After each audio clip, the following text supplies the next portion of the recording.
subscribe ya.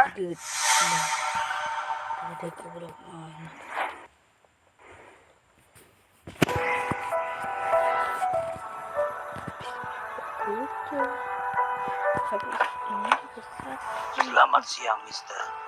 Kita lewat tangga saja, karena lift pekerja lagi rusak. Oke, Pak Mandor. Victor van Dorman adalah seorang pengusaha dari Belanda. Ia tinggal di Indonesia dan sedang membangun gedung untuk usahanya. Saat ini, ia mengecek langsung ke proyeknya dan membawa uang untuk gaji pegawainya.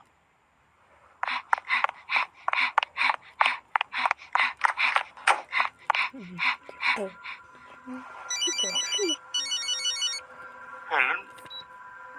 Papa, jemput aku, Pak. Helen adalah anak Victor. Entah kenapa, hari itu tiba-tiba saja ia dirundung oleh teman-temannya sebagai keturunan penjajah. Dan ia juga diancam akan ditunggu setelah Bel pulang sekolah. Meskipun ada sopir pribadi yang menunggunya, ia tetap ingin papanya yang menjemputnya. Karena ia sudah trauma dengan orang Indonesia. Iya, tunggu, Papa. Mister, lift itu rusak. Oh iya. Tolong.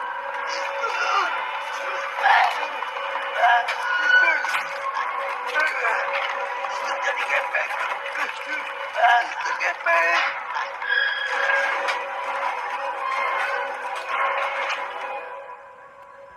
Mandor dan beberapa pekerja segera turun. Mereka segera menutupi jasad Victor yang remuk dengan kertas semen. Papa? Halo, Pak? Papa? Halo, Pak? Ada apa, Pak? Jawab, Pak.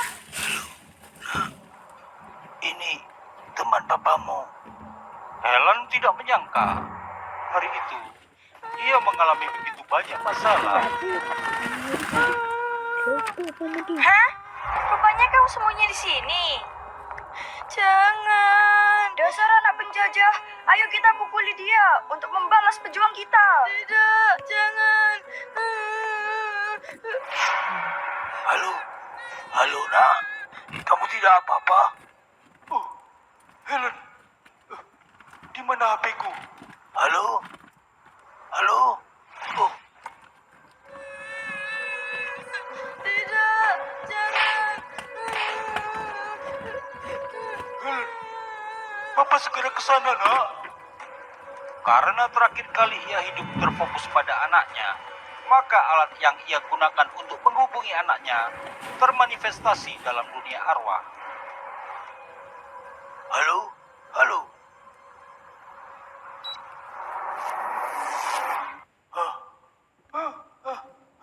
Helen!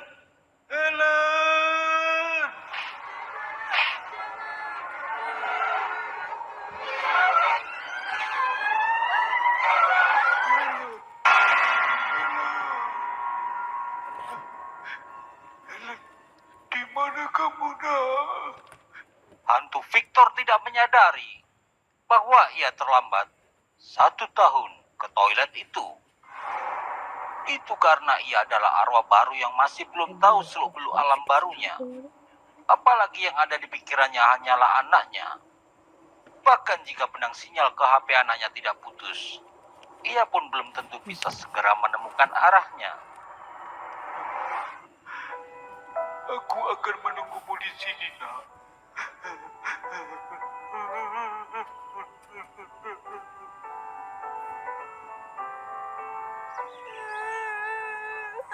Tidak. Papa? Papa? Ada apa, Helen? Aku mimpi ketemu Papa, Ma. Helen, Mama juga sangat kehilangan. Coba ceritakan mimpimu, nak. Rasanya aku kembali ke masa lalu, Ma. Aku di toilet dan dikeroyok anak-anak jahat itu. Lalu Papa datang. Helen, Papa, tolong. di mana kamu? Papa, tolong. Tapi anehnya Papa tidak bisa melihatku. Papa memanggil-manggil aku, Ma. Helen! Mungkin yakin Papa yang sudah di surga merindukanmu, nak? Iya, Ma. Ma, bagaimana kalau kita tabur bunga di tempat abu Papa ditebar? Setuju. Mama juga berpikir seperti itu. Yuk.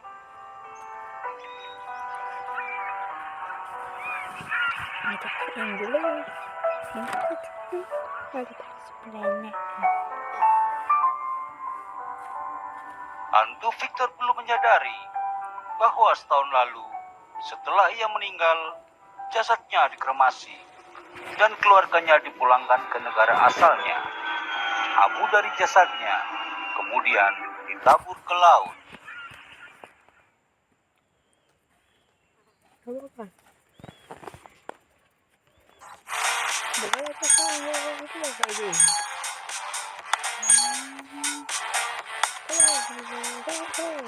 Kemudian ditabur ke laut.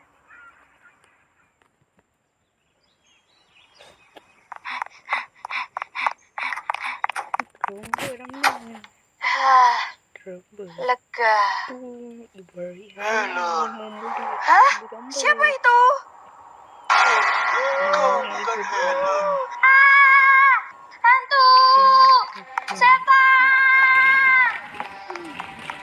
Sejak saat itu, mulai terdengar desas-desus di kalangan siswi bahwa toilet perempuan di sekolahan angker. Tapi tidak semua percaya, karena tidak semuanya ditemui oleh hantu Victor. Apalagi dari kisahnya, hantu itu menampakkan diri di siang hari. Hantu Victor memang tidak bisa selalu menampakkan diri, karena keterbatasan kekuatannya, yang setiap menampakkan diri pada siang hari, kekuatannya akan langsung kering, dan harus menunggu beberapa hari lagi untuk bisa penuh kembali. Karena belum juga menemukan anaknya, ia merasa nyasar di lokasi yang salah, dan mulai mencari toilet perempuan di sekolah lain. Itu ia lakukan secara berulang-ulang, yang tentu saja membangun cerita horor di tiap sekolahan, yang awalnya dari kalangan beberapa murid, mulai meningkat ke para guru. Hanya saja, para guru tidak menganggap itu serius.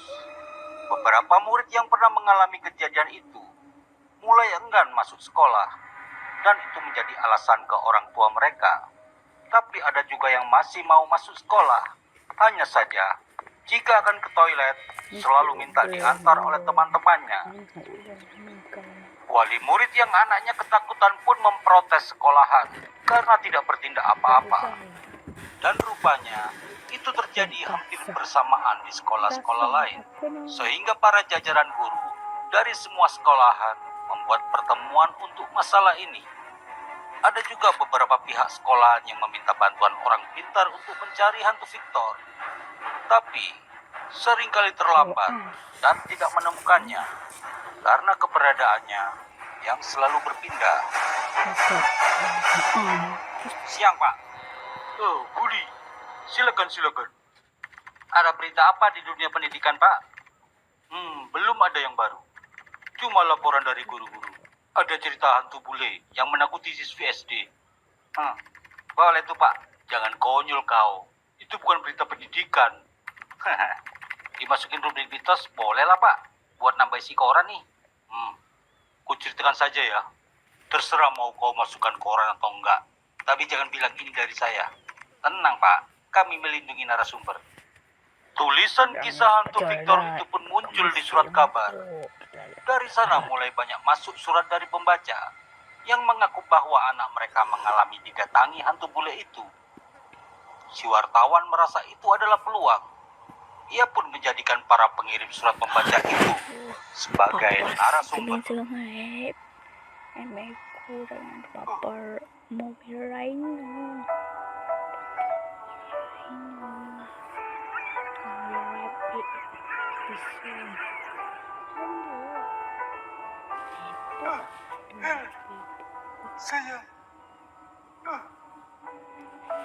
Karena keluarganya masih mendoakan dan menaburkan bunga untuknya, sehingga secara perlahan dan bertahap mulai membuka kesadarannya. Ia mulai ingat kembali cara berkomunikasi dengan anaknya yang sempat terlupakan karena kehilangan jejak benang sinyal dari HP-nya.